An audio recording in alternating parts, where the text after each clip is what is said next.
আগামী 1 জানুয়ারি শুরু হচ্ছে 29তম ঢাকা আন্তর্জাতিক বাণিজ্য মেলা। পূর্বাঞ্চলের বাংলাদেশ চায়না ফ্রেন্ডশিপ এক্সিবিশন সেন্টারে এই মেলার উদ্বোধন করবেন অন্তর্বর্তী সরকারের প্রধান উপদেষ্টা ড. মোহাম্মদ ইউনূস।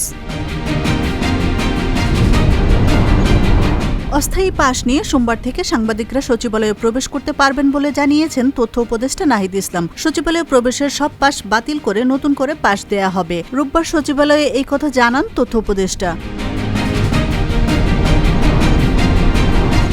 শুধু পার্শ্ববর্তী দেশই অপপ্রচার করছে না, দেশের 2-1টি রাজনৈতিক দল বা ৭১-এর বিরোধিতাকারীরা ঘোলা পানিতে মাছ শিকার করতে চায়। মন্তব্য বিএনপির সিনিয়র যুগ্ম মহাসচিব রুহুল কবির রিজভীর।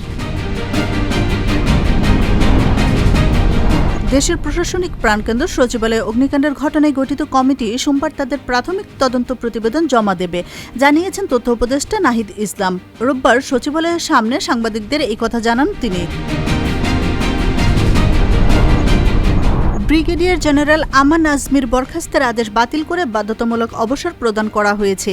এই আদেশ প্রদানের জন্য তিনি রাষ্ট্রপতি, প্রধান উপদেষ্টা ও সেনা প্রধানের প্রতি কৃতজ্ঞতা ও ধন্যবাদ জানিয়ে চিঠি পাঠিয়েছেন।